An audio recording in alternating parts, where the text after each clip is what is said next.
All right, well, good afternoon. First of all, let me just take a quick moment to thank all those that served and sacrificed on this day 75 years ago over in Normandy. Secondly, I want to just thank President Trump so much for signing the disaster relief bill. It has been a long time coming, but we're very appreciative of his support. As you know, we spoke early on. He made his commitment to our Georgia farmers and farm families in South and Southwest Georgia. He has stood by that commitment. Certainly took longer than we all wanted, but very grateful that he signed the bill today and appreciate his long-standing support. I also want to thank the Georgia congressional delegation, certainly Senators Perdue and Isaacson, Representative Austin Scott, Representative Sanford Bishop for their leadership, as well as the rest of the delegation and their support to help get this over the finish line. I also want to thank the Georgia legislature, the Lieutenant Governor, Speaker Ralston, all the legislators that supported during the special session, as well as in the amended budget, the $270 million that the General Assembly has appropriated to help during the time when the disaster relief had not passed. That was a huge commitment from our legislature and our state, and I want to thank them as well. And as we move forward, Commissioner Black's going to speak to that a little bit. I certainly want to thank him for his strong commitment on this issue and being steadfast as well and doing everything in our power from the state's perspective to help those in South and Southwest Georgia. And I just want to encourage, as we move into the funds being appropriated for the federal government and the powers that be, to have as much flexibility as possible be given to our Agriculture Secretary Sonny Perdue, where he can give flexibility in the form of block grants or however it may come to the Georgia Commissioner of Agriculture, Gary Black, so that we can have a fast process to put this money to work to help our farmers and our farm families. And with that, I'll turn it over to Commissioner Black. Thank you, Governor. Good afternoon, everyone. Let me start by thanking particularly the Atlanta media, and that may be an unusual way for me to begin, but I want you to know how much genuinely we appreciate you keeping the situation of our farm families of the state of Georgia in front of all of our 11 million citizens, and you've done a great job. I'm grateful. I'm grateful those first hours after the wind started blowing, we were able to get up in a Georgia Forestry Commission helicopter and get some B-roll for you, even 48 hours into it, and then you've continued to use that, but you've continued to keep, I think it's keep it in front of our citizens, and that's very important. Agriculture is still the #1 sector of Georgia is the economy.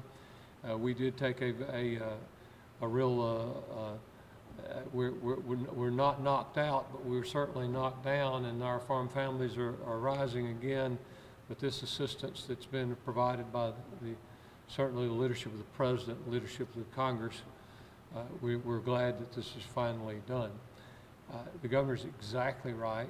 The whole situation here is flexibility as we see it. We know that the legislation says that the Secretary's authorized for block grants. We've been in constant contact with the Secretary even today, and we are still not sure exactly what that means. We know we administer some block grants, but we don't know the totals.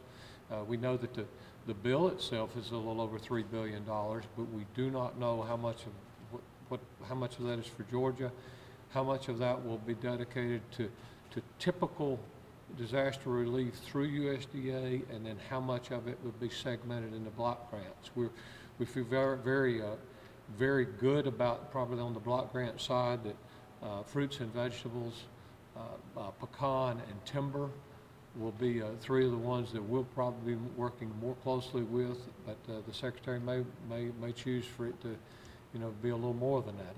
We're just not quite sure yet. We look forward to being in Southwest Georgia tomorrow with Senator Perdue and with Secretary Perdue, Congressman Bishop, Congressman Scott, to be on the ground in Colquitt County at Bart Davis's farm, the chairman of our Cotton Commission.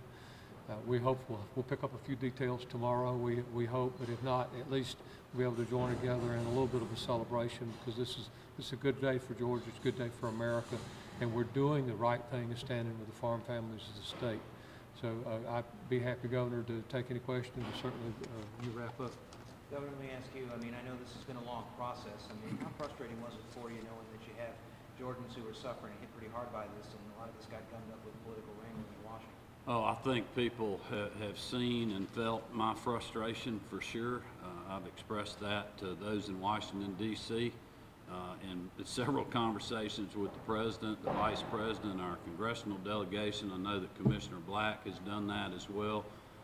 But I'm relieved now that this has finally gotten done. We've had a lot of good partners working hard up in Washington, including Secretary Perdue and the delegation. And you know, it's unfortunate that politics even got into play in this issue. Disaster relief funding should not be a political football in Washington, D.C. But that being said, we got to move forward. We're dealing with the situation that we have today, and that is, you know, thankfully President Trump has signed that bill, as he said he would do. And I never felt like he wouldn't do that if he got the right deal to his desk. So I'm very grateful for his standing by his commitment. But now what the Commissioner and I have got to do is make sure that we have the best situation to get this money to those folks as quickly as possible to help the rebuild of our farms and farm families. I know clearly you've been pushing for months, but now to get our share, Georgia's share, I mean, you're not going to take the pressure off them, are you? Oh, no. We are not taking the pressure off. I'll definitely be calling to thank folks. I've already done some of that, but also reminding them, you know, the next step for us is to give flexibility to Agriculture Secretary Sonny Perdue, so then he can therefore give flexibility to the folks in the states on the ag side, certainly Commissioner Black. You know, the commissioner's done a great job with the Georgia funds that we've put our skin in the game. We have a good plan. The commissioner has a good plan, and that plan has been utilized already. It works. It works quickly, and that's why we want to encourage them to continue to allow the commissioner to have flexibility, because he has a plan that has accountability that goes with it, but also will move quickly and not be a bureaucratic maze to get help to the folks that need it. Commissioner, let me ask you, I mean, clearly it's great that it's signed, but you and I both know that it's going to take a minute to get that money here. I mean, what are you asking for farmers to be mindful of in the meantime? Well, it is, they've been very patient, they've been very understanding. But now we come to the hard work of getting, as you said, Georgia's share, whatever that is, and then determining how, you know, matching getting a report on the actual needs versus our capability of meeting those needs. We have a framework established, but again, it's just we're trying to anticipate an operational program that we don't have all the details for yet, but we want Washington to know that we are ready, that they'll not be waiting on us. We're still waiting to hear what those rules are. I kind of equate it this way. It's hopefully there'll be guardrails established. I just do not know how many lanes there are right now, and so hopefully we'll get that refined. If farmers will be patient with us, we're going to move as speedily as possible. We echo the governor from the standpoint of the courage that he showed, that Governor Deal showed, that this legislature has shown twice in funding $75 million of low-interest loans. We will start that program from scratch and close all of those loans, fund $74,931,000 worth of loans in a little less than 5 months. And that's from start to finish of a program that didn't exist last December. So we're hopeful that we can take some of the things we've learned and some of our creativity and then working with the accountability of USDA, because we've got to be accountable to the taxpayer, to make sure we put all that skill and talent together so that the taxpayer is respected, but also that we serve the farmers the way the intent of Congress is. I think one thing too I would just mention in closing is, you know, when you look at the economy, a lot of times consumer confidence is very important. And our farmers and farm families have had a hard time being confident because a bill wasn't passed. I think they all felt like something would get done. They just didn't know when.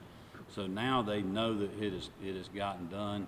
I think that we'll start to see when we get on the ground down there tomorrow, that confidence that they know that. They can have confidence in moving forward, maybe even some before the federal money comes. It certainly is going to make our lending institutions and our banks have a better mindset about all of this. So I think, you know, that is an immediate win for us, which is why it was so important to get the bill passed. And then I'm grateful that the president signed it so quickly. And then the next step is going to be getting the money and putting it to work and allowing them to do that and us to do that in a way that's most effective. Thank you. And Governor, one more thing we're going to be asking for is in that package of flexibility is perhaps if Georgia's, I do not know what the number is and what the cutoff point would be, but we're hopeful to be enough flexibility for both direct payments to farmers in some type of calculation, but perhaps enough that we could also have some of that money that would go to our loan program, which would actually pay dividends for generations to come. It provides stability in financial markets, provides stability for rural banks, and also some of the low interest situations might, it's just another tool in the toolbox rather than 100% direct payments. And certainly we hope to speak to the Secretary about that tomorrow, but I think it's an important consideration. Thank you. Thank you. Thank you.